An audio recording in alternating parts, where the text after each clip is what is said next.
കർത്താവിനു വേണ്ടി ലജ്ജ കൂടാതെ മടി കൂടാതെ ഏത് ഇരുൾ അടഞ്ഞ വഴികളിൽ തിരുനാളമാകുവാൻ ഇന്നത്തെ ചിന്ത.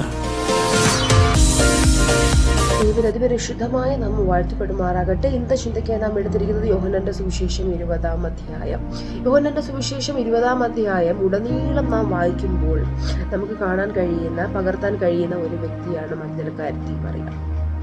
യേശുവിന്റെ ഐഹിക ജീവിതകാലത്ത് ഏറ്റവും കൂടുതൽ സ്ത്രീകളുടെ പ്രവർത്തനങ്ങൾക്ക് എന്ത് ചെയ്തിട്ടുണ്ട്?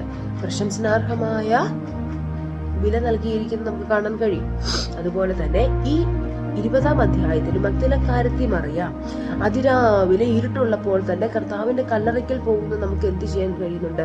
യേശുവിന്റെ കല്ലറയ്ക്കൽ പോകുന്നത് കാണുവാൻ കഴിയുന്നുണ്ട്. യേശു അവിടെ ഇല്ല എന്ന് കണ്ടപ്പോൾ താൻ ഓടി മടങ്ങി വന്ന് ശിഷ്യന്മാരോട് പറയുകയാണ്. അപ്പൊ ഇതിൽ കൂടെ നമുക്ക് എന്ത് മനസ്സിലാക്കാം?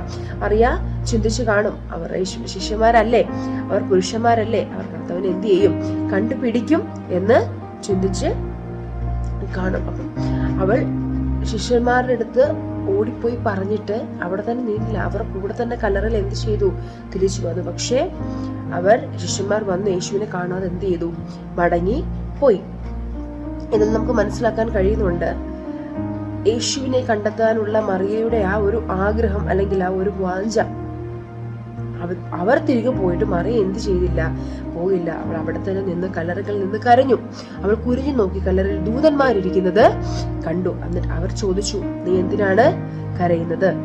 കർത്താവിനെ കാണണമെന്നുള്ള അവളുടെ അതിയായ ആഗ്രഹം, കർത്താവ് ഉയർത്തെഴുന്നേറ്റു എന്ന് പോലും അവൾക്ക് മനസ്സിലായില്ല. എങ്കിലും അവിടുത്തെ കാണാതെ ഞാൻ മടങ്ങുകയില്ല എന്നുള്ള അവളുടെ അതിയായ ആഗ്രഹമാണ് അവൾ അവിടെ കരഞ്ഞുകൊണ്ട് നിൽക്കാൻ കാരണം. തന്റെ ഹൃദയത്തിലെ നിരൂപണങ്ങളെ, വിചാരങ്ങളെ ദൂരത്ത് നിന്ന് ഗ്രഹിക്കുന്ന കർത്താവ് പിതാവിന്റെ അടുക്കൽ മടങ്ങിപ്പോകാതെ ഇരുന്നിട്ടും മറിയയ്ക്ക് എന്ത് ചെയ്തു? കർത്താവ് യേശു പ്രത്യക്ഷനായി. ഇതിൽ നിന്ന് നമുക്ക് മനസ്സിലാക്കാൻ കഴിയുന്ന ഒരു കാര്യം, തന്നെ അന്വേഷിക്കുന്നവരെ മറക്കാത്ത ദൈവം. ഇത് ഈ അദ്ദേഹത്തെ തന്നെ പറയുന്നുണ്ട് തോമാസിനെ കുറിച്ച്. കർത്താവിനെ കണ്ടിട്ടല്ലാതെ ഞാൻ വിശ്വസിക്കുകയില്ലെന്ന് മടി അല്ലെങ്കിൽ ബുദ്ധിമുട്ട് മാത്രമല്ല, അവനെ കണ്ടിട്ട് അവന്റെ ആണിപ്പാടുള്ള കൈ തൊട്ടിട്ടേ അവൻ വിശ്വസിക്കൂ എന്ന് പറയുന്നത് നമുക്കിവിടെ കാണാൻ കഴിയുന്നുണ്ട്. ഇതിൽ നിന്നും കർത്താവിൽ വിശ്വസിച്ച സ്ത്രീകളുടെ തീഷ്ണത നമുക്ക് എന്ത് ചെയ്യാൻ പറ്റുന്നുണ്ട്? മനസ്സിലാക്കാൻ പറ്റുന്നുണ്ട്. ശിഷ്യന്മാർ പോകാതിരുന്നിടത്ത് അതിരാവിലെ പോകുന്ന മറിയ, കാണാഞ്ഞിട്ട് കരയുന്ന മറിയ, അങ്ങോട്ടും ഇങ്ങോട്ടും ഒരു മടിയും കൂടാതെ യാത്ര ചെയ്യുവാൻ മടി കാണിക്കാത്ത മറിയ. അങ്ങനെ യേശു ആദ്യം സുവിശേഷം അറിയിക്കാൻ പറഞ്ഞു വിടുന്നത് മറിയയായിരുന്നു ഇതില്.